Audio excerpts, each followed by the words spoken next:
Hey, everybody, welcome to 50 Conversations with 50 Strangers. Oh my God, the response has been so great. This is like day 5 of me doing it, and I'm almost done with my first 50. And I don't know what happened to me. Like, I'm going crazy. I just put my post into another group of people. And already this morning, before Dave came on my show, I started to get responses. So I don't know why am I doing this to myself? I'll tell you why, because there's something so energizing about this process of sitting in a room with someone you don't know, knowing nothing about them, and just having the freedom to be able to say, please tell me who you are, completely unedited, completely unchecked, completely without bias. I'm not here to change your point of view. I'm not here to argue your point of view. I'm here to understand your point of view, to get to know you, and to give you the space to say your point of view in a world where 8 billion people exist.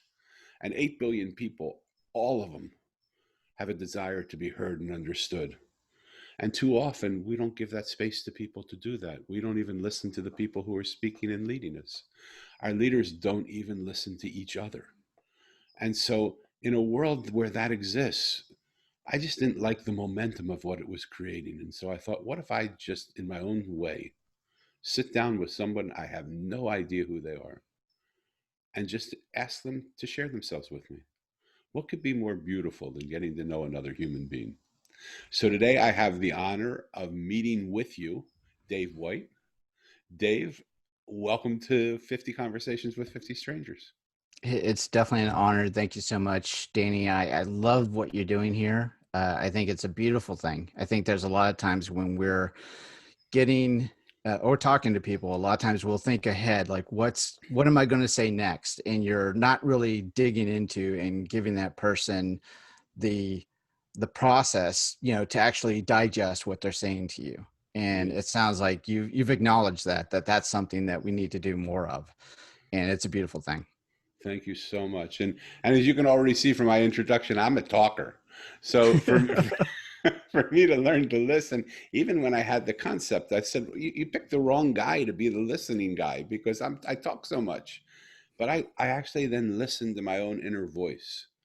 And my inner voice said, no, the way you talk is good because your conversation engages the mind of the people that you talk to, and it allows their heart and soul to be open so that you can actually connect on a heart and soul level without the mind getting scared and interfering. So enough about the process, enough about me, enough about what happens, enough about what I do. uh, Dave, who are you? Can you share with the listening audience who you are and what's important to you? Well, you go through your general thought process of, let me give like the physical statistics, 49-year-old, married, 3 kids, 2 dogs, living in a suburb of Chicago. I've been in the IT industry for years upon years, but that's just, you know, what has happened throughout the course of my life. But what I thought was so important to share today was recently I've been on a journey of trying to find positivity, and a lot in this really wacky world that we live in, with racial injustice and the virus. And shortly before a lot of that really started happening, I started to figure out that I needed to take a break from the momentum of the day, just right at the beginning of the day, find something positive and share that out on the internet. And then, maybe even write a little blurb about like whatever is going through my brain for that day. And that has been so powerful for me. And so I thought, when you posted this invite, I was like, that's what I want to share. So, I can sit here and, talk about my kids and they're all wonderful. And I could talk about my dogs but you know, that's not the message, I think. That's not who I am, because whoever I am now has been an evolution between, from before my 49th year, and I've gone through several iterations of whoever that person is. And I think this positive guy that's now here before you is the guy I want to be. Yeah. So I've finally grown up. And you were true to form, because before I even said boo, you said what a pleasure it is to be here and talk to you. And I jokingly said, well, we haven't even said anything. Well, like wait until, but you were already positive. So how would we read those? Will you make sure we have a link to wherever you post that so that people can read those? Because I already know I would like to start my day off reading those. And you're in Chicago and I'm in San Diego, so by the time I wake up, they're probably there. So I could listen to it because I'm a couple hours behind you. Yeah, I do it on my personal Facebook page. I do have social media outlets because I am a podcaster. So we do a retro podcast, which is called Bonsai Retro Club. So I'm usually posting like a retro music video, something that just kind of, I really enjoy, sharing a music video. So every morning I'll go onto our Facebook page for that and post a video. But then I take that video link and then I don't know, spew out whatever it is that's in my brain for the morning. And I try to keep it upbeat, positive, but sometimes you get bad days, and you have those days where your mind's not really there. But I try to be honest about whatever's going on, and I try to put a fun spin on it. I love it. When I think I said to you in the green room, and pardon me for repeating it here. I wrote this book behind me called The Mosaic. I put both fingers up because I never know which finger is going to point to it because it's this green screen behind me. So I don't even know which Yeah, one is I right was trying to help there. you by like I know, helping you but put. I know where it is, but I don't know which. Like I don't know the. So when I go like there it is. Okay. Right. Um, and and it's a story about a boy who loses his parents 2 years apart on the same day. And when he asks the adults where his parents are, they tell him they're in a place called heaven. So the boy sets out in search of the place called heaven. And I won't tell the whole story here because it's too long and too arduous, and I already said it to you. But the people he meets along the way are not the people that he thinks he's going to meet. And it inspired me to have this conversation, to do what he did, to go out on the road and just meet people, because what he found in every single case is when he sat and talked to somebody, they were not the person he initially thought they were. They were somebody completely different. And when he realized that he didn't see the world that is, he saw the world that he is. And he didn't want to see the world that he is. He wanted to see the world as it is. And he wanted to remove himself from the filter. And the best way to do that was to stop talking and to start listening. I realized that this is what I want to do. I can do this. I can do this virtually because Mr. COVID took my chance to go around the world and do it right now. Time for this period of time. Well, I hope you get the opportunity to go though. I will, and I believe that the times will change, things will pass. But one of the feelings that I had when I was thinking of making the trip is the 60s and 70s. And I started to sometime occasionally I would post things on my page that was music from the 60s and 70s, like all you need is love, and it just so resonated with me, and I made like my little playlist of the music I was going to listen to as I was traveling, because I thought, how cool would it be if I could drive up into a white supremacist community and have that vibration of music playing in my head before I started my conversation, because Sure. right, so It helps set a mood, right? I mean, if totally. you hear a really great song or you just have music playing on the background as you're doing your day. I mean, the greatest thing the other day, we have one of those little Google Home mini speakers, and there's a playlist called Yacht Rock. I don't know if you're familiar with that or not, No. but it's really just kind of like the cool vibes, 70s, 80s music uh that you would listen to if you were out on the boat, for a day. It's just the Jimmy Buffett, Margaritaville kind of vibe. yeah, That's the kind of feeling you get from Yacht Rock. So I started this playlist, and it's got hundreds of songs, and I just let it play in the background. And I had left the house over the course of the day 2, 3 times, but every time I came back in the house, that music was still playing. I love it. Nobody had stopped it.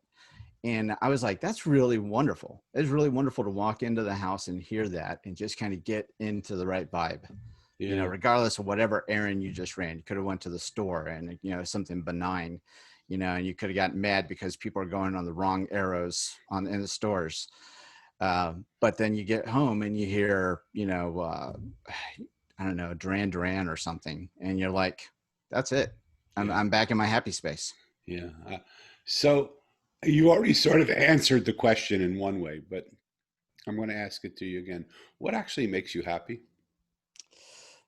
Finding positivity, taking that moment and, uh, realizing and appreciating, not just realizing, but appreciating, that there are so many people in this world that are doing so many awesome things, and they're not making like the national headlines. You almost have to go out and look for that amongst all the murk of everything that's getting released to us.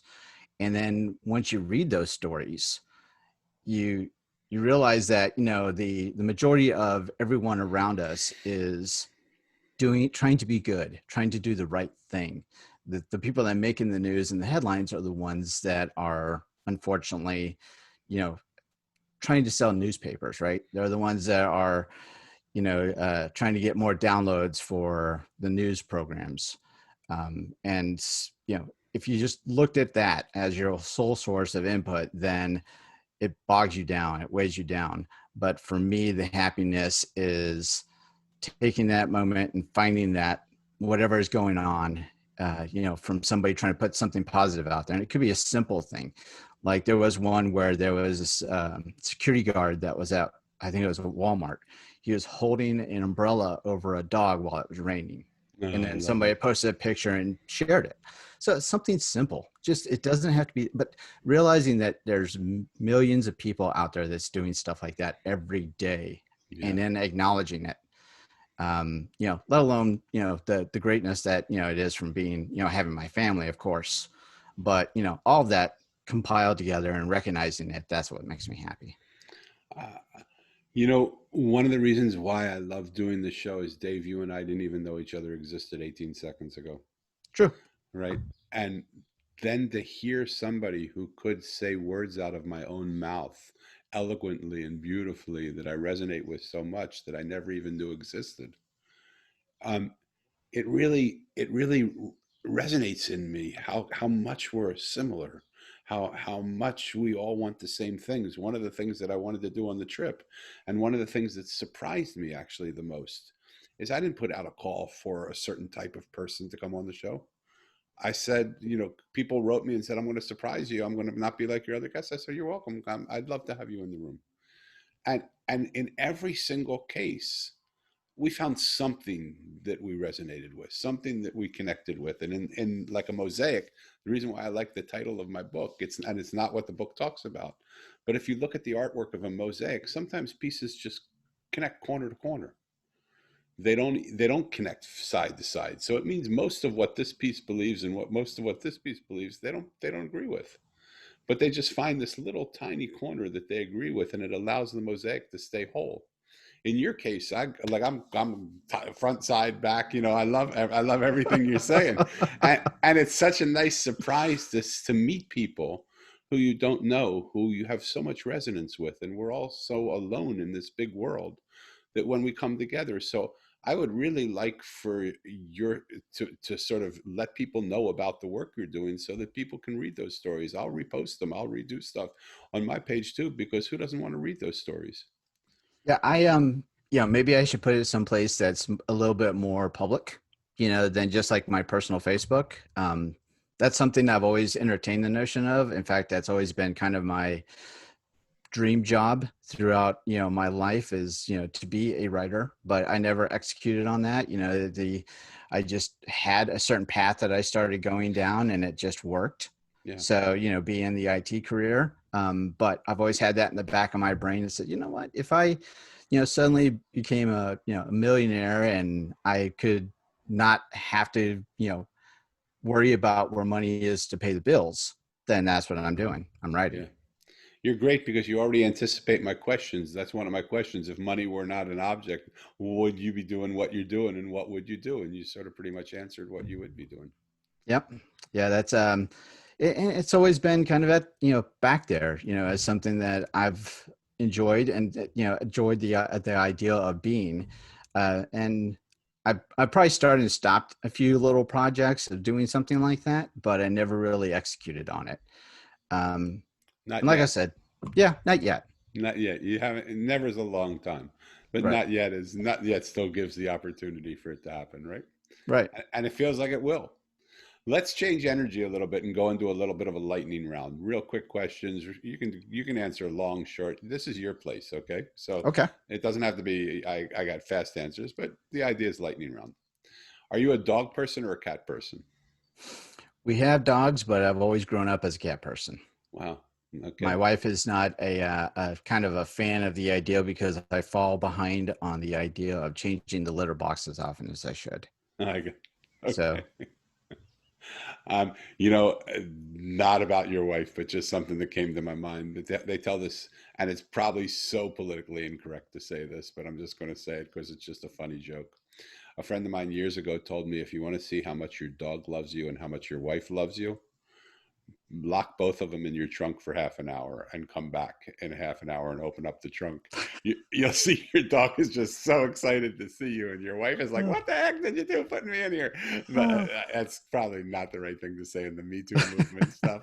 no, probably not. But yeah, Right, that'd be the test of love right there, my friend. that's right. So, um, are you a coffee or tea person? Oh, coffee all the way. I like it, even to the point where it's like bold. I like a dark roast. Yeah, so we're similar. I drink a French roast black, no cream, no sugar. I love that. Would you say you're a person that's in the box or out of the box? Wow, that's a great question. Oh, wow, how to answer that? You can go so many different avenues with that. Yeah. Um, I'm gonna go out of the box because of the way that I feel that my journey has been with like career path. Leaving someplace that I'd been around for 15 odd years and then start career jumping or jumping between different companies, and that was a journey in itself and trying to find where I belonged. And I finally feel I'm at a company where I do belong. And, there's a lot of great energy with leadership, to the direct reports. And, I find that very powerful. And so it took a while to get to that person or that area to realize that, was so important to me. But, before that, my let's say 10 years ago, I would have been in the box. Wow. Love that. I know both of these are important, but if you had to choose one, is it more important for you to speak your truth or to hold the space for someone else that so that you could listen to their truth? I've always been the guy that listens. I listen a lot, and I get a lot of value off of hearing what everybody's message is.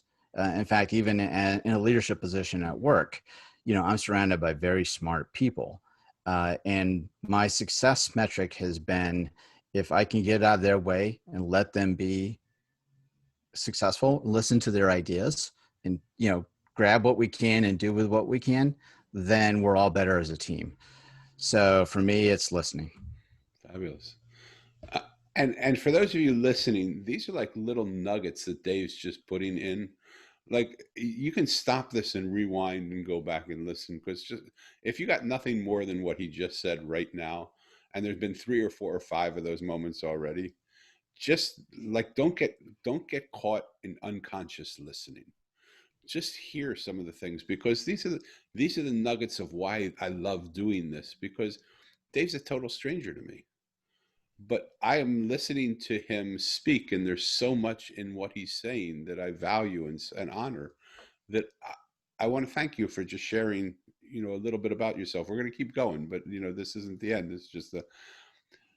I just want to A little highlight brief that. interlude there. Yeah, Thank I you, just Danny. but because I want people to consciously listen because there's so much that we say it so quickly and so matter of factly that it's easy not to hear it, but it's so Sure. important to hear it, right? Yeah, yeah, definitely. Because, we're just kind of giving that little bit of ourselves. And to us, it's become a normal Yeah. thing. And it could be a powerful message for a person that's listening and go, you know what? Yeah, I'm getting something out of that. Maybe I can be a little more like that. Then mission accomplished, right? 100,000%. Yeah. Yep. Do you feel like have you felt like you've always fit into the world or that you're different from the world? Always felt different. Wow. Even going, way back to those impressionable high school years, right? I didn't really have a clique that I really jumped into.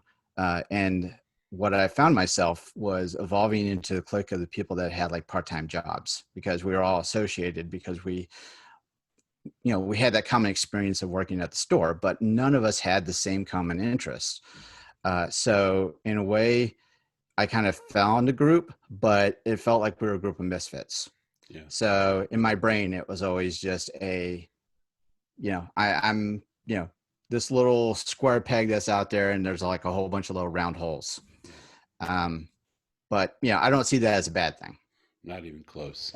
I have a stepson who's a round peg that the school tries to put into a square hole. And he just says, why play their game? I don't like they give me homework. I don't want to do the homework because they don't take any time to get to know me. He's absolutely brilliant kid, but no, they're they're used to putting, and we are all used to putting square pegs in square holes. When we find a round person, we don't know what to do, and we just sort of slide them to the left and just continue to put 80% of the square pegs and think we're doing okay. But I always It, believed growing up that it's the round pegs that make the tapestry of what we're doing interesting. Yeah, and just as you were talking right there, and you started to give that little story, as a father, I started to go in and go, "Hey, you really need to get on him to make sure he's doing his homework." Yeah, But then, as you were finishing your thought, and I was digesting what you were saying, I'm like, "Hold on a minute, maybe that isn't the right answer for that specific person. yeah. Maybe there's something a little deeper there that you need to understand and have the right conversation. So it's not as simple as the let's get to work Yeah, for mentality. for me, the art of listening changes everything. Because when instead of telling our kids what to do, we listen to why they're doing what they're doing, then together we can create a formula, a format, and a progress plan for how they can succeed, because we know what it is they're trying to accomplish, and they're not just doing it randomly. And sometimes they're just lazy and they don't want to do it, but most of the time they're doing it because of something. Most of the time, everybody in the world is doing it because they've tried to say what they wanted and they haven't been heard. I have the honor of having a developmentally delayed daughter as well, and she doesn't have the ability to speak like we can. She People don't understand her when she speaks, but because I've been with her so many times, so much of my life, and all of her life, that she counts on me to understand her. So when she says something, and a lot of times I do because we're just close to each other and we feel each other out and we understand. But sometimes I don't, Dave. And when I don't understand her, she'll say it loud. She'll say it. She thinks that I haven't heard her, but it wasn't that I Sure. didn't hear her. It was just the clarity of her speech wasn't good. And to her credit, when she says it louder, sometimes she says it slightly different, and I pick up a word that I didn't pick up before. And so she has some tools to make me understand by saying it louder. But when I Sure. say it louder and she doesn't understand it, then she'll throw a tantrum. And when she still doesn't, when that doesn't work for her to get heard, she'll come running at me and attack me. She'll come and try and rip my shirt or bite me or do something, and I thought I was pretty intelligent, but I couldn't figure out how this thing ended.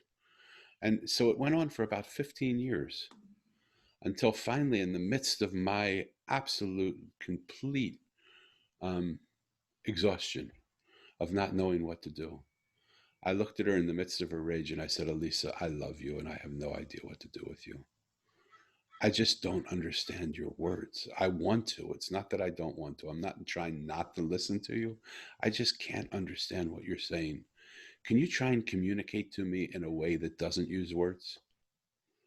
And from the midst of her rage, she had that smile that just intoxicates your being. And it just melted me. And I just thought, oh my God, what's coming now? And in perfect English, she said, "I am daddy." And I looked at her and I said, "What the heck are you talking about? You are daddy. What do you mean? How are you doing that? Like, let me know how you're doing that." And she took her finger and she put it to the side of her head. And I said, "You little son of a gun, have you been putting thoughts into my head?" And she started to laugh like you're laughing, but imagine the freedom and the frustration and all the pain of not being able to communicate, just being lifted off your shoulders, and how good that feels just to finally get it. And her laugh became contagious, and I started laughing with her, and my laugh became contagious. So as soon as she would stop, she would hear me laughing, and she would start up again, and I would hear her laughing, and it went on for 5 or 10 minutes, which seemed like it was like a year and a half. That is beautiful. That is absolutely beautiful. I mean, she slowed you down to connect. Completely, a Yeah. billion percent. And so what I realized is if that would have been the end of the story, it would have been amazing. But what I realized is in the work that I do with people, I work with government officials, I work with CEOs of companies, I work with employees, I work with families, I work with military. In every single situation, the pattern of Elisa is the pattern that people in those organizations follow.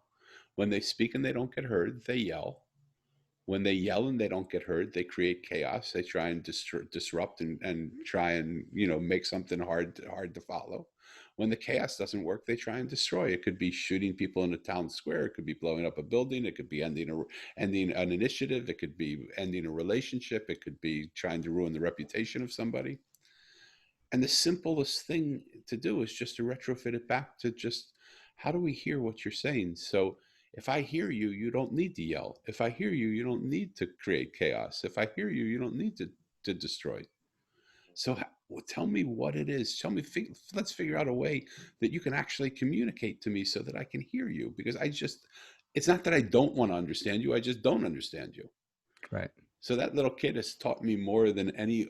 I've sat with some of the greatest teachers in the world, but she's taught me more than any of them. It's been That is amazing. it is amazing Yeah. and beautiful. Thank you so much. So we're still in the lightning round. I can't believe it. We didn't get out of there. Um, I was going to what, ask you a question about please, fatherhood. please. When you're with your kids, are you encouraging them to do what they're passionate about? I don't think that I have to encourage them. They do what they're passionate about. Okay. I just have to be there to hold the space to let that be okay. But that's not easy sometimes because, for instance, my stepson, um, brilliant kid, but he's different. So he's had a hard time socializing and interacting. But when he can sit behind a computer and play computer games where no one knows how tall he is, how big he is, what color his skin is, what all those things, he can just excel because he can be invisibly there. So he Right. naturally tends to want to play computer games, which I don't believe, which I believe is great. It's fine for why wouldn't he enjoy that? That's what he enjoys. But it doesn't allow him to embrace the diversity of himself as much. And so we spent a couple years just seeing what was at the heart of his desire to be addictively computer game driven and what it would take to have him have real interactions with people. So one of the things we did is we said, why don't you go over to a friend's house and play computer games with them? Like at least sit with somebody in a human another human being, and if you're going to play with somebody else there, so you have interactions. And slowly over time he started to get a bunch of friends, some guys that he hung out with, some and it really now he graduated high school and he's taken risks and chances that he never would take before. So I do encourage other activity. I do try and see what they're passionate about and see how we can invite their passion to embrace bigger circles. Sure. But we do what we're passionate about, at least I believe. Okay. Yeah, I was just wondering. I just, for me, sitting around the kitchen table and telling my kids, find your passion, and uh, you know, if that's something that you're going to find and you're going to be able to evolve that into a career and it gets you jazzed about getting out of bed in the morning, that's what you should be doing. And how do they So, respond to that? well, I mean, we have this, we bring it up, and, I see my daughter who's now in college trying to do that, trying to find what that niche is. Yeah. And the other ones, they're either in high school or getting into junior high, so they've got their niches, they've got the things that they like doing, whether it be playing video games or reading books, uh, you know all very great things. It's just a matter of how is that going to evolve into something that you can take with you and evolve into a career and be happy about. By the way, that's my wife. Yeah. um, what I found over the course of lots of trials and lots of errors is that a little dose of my um, advice was tolerated, but too much of my advice just almost gave the opposite result. Sure. They weren't really interested, nor am I, in people telling me how I should live my life, really, So I completely respect that, and I want to always hold up the space for them to just be able to say what it is they're feeling and why they're doing what. Like I'm inquisitive about like why is it, like what is it you love about this, and why is it this is what you want to do. Sure. Like what need does that serve for you, and even those are questions that are hard to get answered, because I just like playing video games, what the heck, it's what I like to do. Yeah, um, kids are really good at the one or two or maybe even three word answers, right? yeah, yeah. Yeah. So I encourage them to think a little bit more, but I don't necessarily encourage them to think differently than they do, but just to think the thoughts that they do and share them with me. Sure. So would you say you're a person that operates from your head or your heart? Heart, most definitely. Fabulous. I I'm reserved enough to be able to take a step, think about what it is that I want to do. So that's where the head comes in. But I'd like to have that decision lead from my heart. Beautiful. Wherever way I'm going to go. I'm going to ask you this question, and then I'm going to follow it up with a sub question. Okay. Would you say you're a leader or a follower? Leader. So a lot of people answer, and this isn't meant in any way other than just to gather information. A lot of people say they're leaders. And when I look at let's just take political world for a minute, because it's such a mucky place to go into for a second. And I don't care what side of the fence you're on. That's not what I'm asking. Okay. But whatever side of the fence you're on, when you see the side that you're on that you agree with for the most part, doing things that you don't agree with, do you have the courage to stand up and say, like, I like the point of view that's coming through here, but I really don't like the way it's going? Let me just bring it out.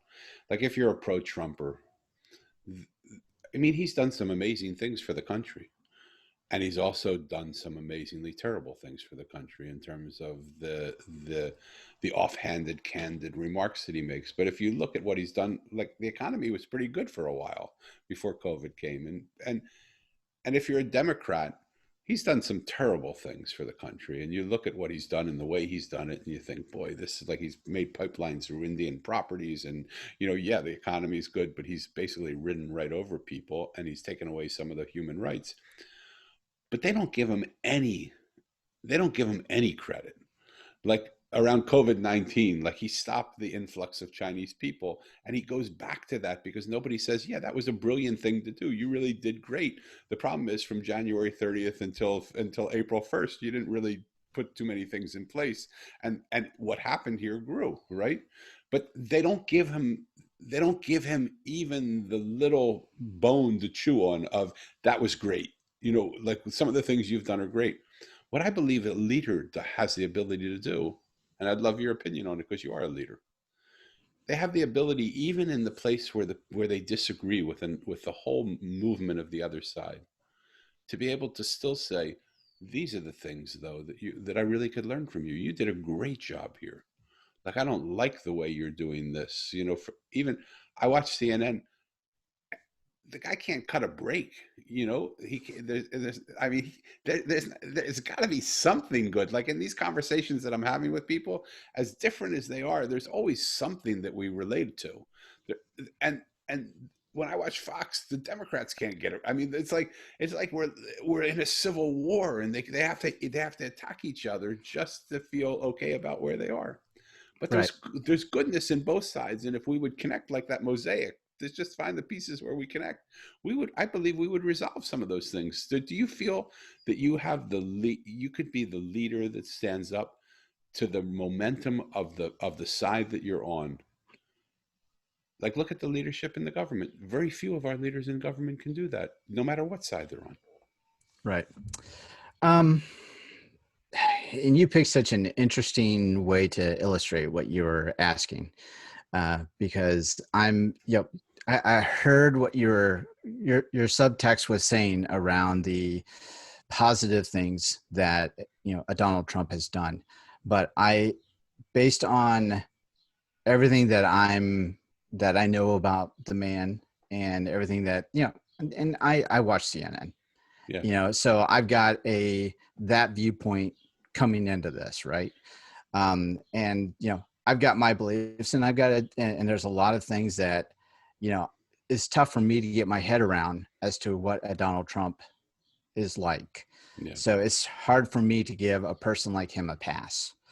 Now, if the general question is that if I can, you know, apply that kind of logic to what's going on in my work world or in my personal life, where I have somebody that's opposing something that I truly don't believe in, my mechanism, unfortunately, in some cases, has been to um, not really give that one a lot, not spend as much time with that person, because I'm afraid that it's going to taint my opinion of them even further. A perfect example of this is that I have a coworker slash friend that is really into pro guns. I can't get behind that thought process. right. And, he likes to build guns. He likes to go out and, test guns, and, he's even, modified ones. And, so that's his hobby. That's what he's passionate about. But because of the politics that's involved in trying to stop violence in America, specifically with, automatic weapons, it comes across as a viewpoint that I don't want to hear, because it doesn't really, fundamentally, I don't agree with it. So in cases like that, it's tough for me to keep that part of that relationship going. It's Yeah, because I almost don't want to hear it. yeah, But that's for more of my protection, because I still have to work with this guy. He's still a good friend. And what I chose to do is like, well, I don't want to hear about that, or I don't want to hear on your political views. Let's just keep this about, what can we do, as a company together? What can we do, talking about, how was your weekend? What did you do? And both of us have a bond and affinity for, going out and enjoying nature. hmm, He has a camper, I have a boat, and that's the things that we can connect on. yeah, So that's what I need to find when I have cases like that. I've yet to find that kind of connection with Donald Trump. yeah. So, first of all, again, thank you for your honesty. Thank you for your vulnerability. Thank you for sharing such a real part of yourself to an imperfect stranger like myself. I mean, we knew 18 seconds ago, we didn't even know each other existed. And to I think have it's this 20 kind, seconds now. yeah, okay, it might be. To have this kind of conversation with this type of honesty, it just reinforces my belief that if we just sit and talk with each other, there's space to do it. Sure. So what I would love to ask you, if I could, and you can just say not interested or whatever. Think about the story that I just told you about my daughter, of when people speak and they don't get heard, they yell. When they yell and they don't get heard, they create havoc. When they create havoc and they don't get heard, they try and destroy. And think about what we do. Like, I think what you summed up so beautifully, what most of us do. When we come to a disagreement point with somebody, we just say, I prefer not to hear about it. I just like, let's just put it to the side, which makes so much sense, because again, we want to connect on the things that we want to connect with, right? Right. Right. So, but when people don't get heard or don't have that opportunity to get heard, does that only encourage them to speak louder in places where they hope that they will get heard, because sometimes we band together in groups. I remember when I found my like-minded community, I was one lone wolf sitting on a hill going, "Ow," and hoping someone would hear me. Sure. And then I found people that thought like me, and I said, "Oh my God, these people think like me, and they do, and let's howl together." And when we howled together, our voices were louder and clearer, and people took notice of us. So when people don't get heard and they're just a lone wolf, they join communities of people that speak and think like them and howl louder. And it just causes the schism between who we are to grow, in my mind.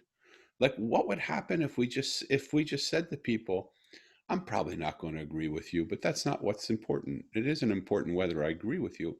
I just want to understand you. I want to hear, like, tell me about what you really believe about guns, or tell me what you really believe about whatever the issue is, and tell me what it is that makes you happy about that, or how that feels right to you, and then just listen, not fight them, not oppose them, not stand up, but just give the sense that they're heard. Maybe what it would do is it would make the group dynamic of having to yell louder or come together with more people less important. And maybe it would diffuse some of the force behind the messages. What do you feel about that? No, I'm really digging what you're saying, because it gives me the opportunity to be a little more open to ideas that I firmly, dig my heels in about. Yeah. Um, and it's definitely possible, right? I mean, you could have these kind of, you know, adult conversations, if you want to call it that, and give that person the ability to share their views and their point, versus then just shutting off that one avenue and saying not interested.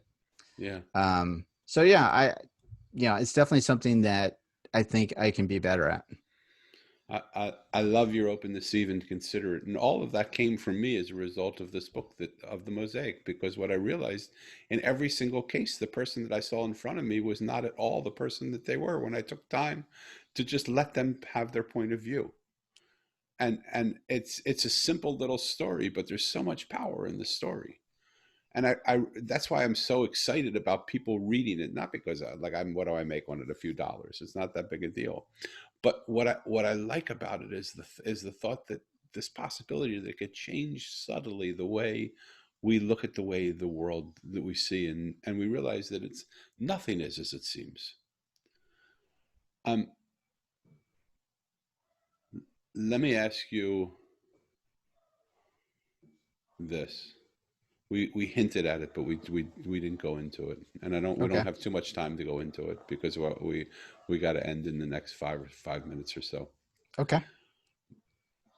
But in a world where a few years ago it was the Me Too movement, and we thought that was the biggest thing that could happen, and then we have COVID-19, which is worldwide, has shut us down, and we thought that was the biggest thing that could happen, and then we had race protests around race on the streets of many of our cities, and even it stretched outside of the US, where we're really having to relook at the way we think about people of different color, or different, or minorities in general. Do you think the world's trying to say something to us? Most definitely, without a doubt. Um, What do you think that is?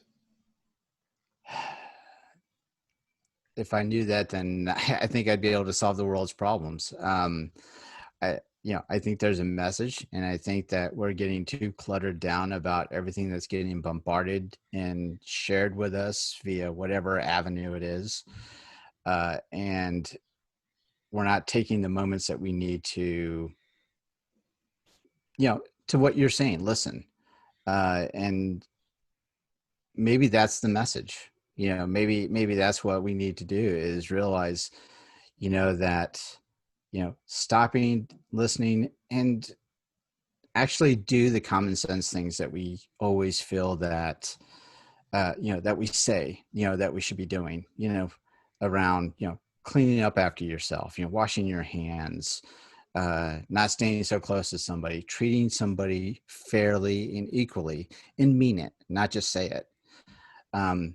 These are all things that we've said forever, but do we actually, how many people actually act on that, or how many people have the biases that they are carrying with them and treat somebody indifferently?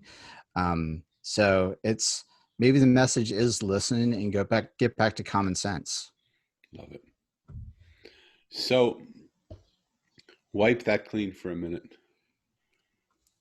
With 8 billion people in the world that we live in, all of which have a desire to be listened to and heard, I want to give you a moment right now that you could be listened to and heard. What would you like to say to whoever's going to listen to this podcast, this conversation? What would be one thing you would like to say to people? If you could say just one thing, what would it be? Well, I probably said it so many different ways already, but it's the lesson of positivity. It's, take that moment out of your life, your daily grind, slow down and find something positive. And it doesn't have to be big. It could be just going into the backyard, seeing a flower bloom and just appreciate it. I like watching squirrels in my backyard, and they, I put a little squirrel feeder and I got nuts in there, and I like watching them, go and, dig for nuts and then take it across the tree onto the other yard. These are all small little moments, but then also, going into websites that promote positivity, like Good News Network, and which I'm not associated with them in any way, but that's my first daily, jump in point for the day is, finding a little news story and just getting something that is positive that's out there, and it will change your life. If you do that, if you make it a point that that's your first start point of a day, and then maybe even a favorite song, it's going to change your life. Love it. I want to share the things that you share. So if you would let me know how I can find you, and even in News Network, if that's someplace that you have a site that you believe in, that where we can get positive things, I want to be able to do that on my pages, on my day as well. And so one of the things that I love about these conversations is when two strangers walk into a room and leave as two friends, because they just took the time to listen to each other, really, to hear, ask questions, listen to each other, share points of view. And I always like to say stranger things have happened than meeting two strangers and having them become friends. Why not take the opportunity, each one of you listening, to find some way to interact with a stranger now? And if you can't interact with a stranger, take the opportunity to just sit with someone that you don't know that well and just ask them their point of view. And if even that's too hard for you, take the opportunity to go up to someone you think you know pretty well, and just ask them, what would they do? What did they think? You just really want to know them more. And it's not a time for discussion. This isn't a discussion point of view. This is just us sitting down together with people, and just say, tell me about yourself. There's so much I don't know about you. Tell me who you are, and allow me the opportunity to just hear you. Thank you, Dave, for being as open and vulnerable and real as you are. Dave, you'll send me your headshot. You'll send me your links. You'll send me with the ways that I can find positive stuff. I would love that. I will share that with you. And for those of you who are listening, why not do what Dave says? Why not find something positive every day to start your day with, and turn this world around, and get in touch with him? He has it. He's doing that. So if you need help finding it, he's doing it. So follow what he's doing. Okay. Until then, don't be strangers. Get to know each other. This world is an incredible place when we take the time to just be here with each other. Thank you, Dave. Thank you to all those who've come to listen. Share this with your people. Until soon. Thank you, Danny. It's been truly an honor. My honor. Thank you, brother.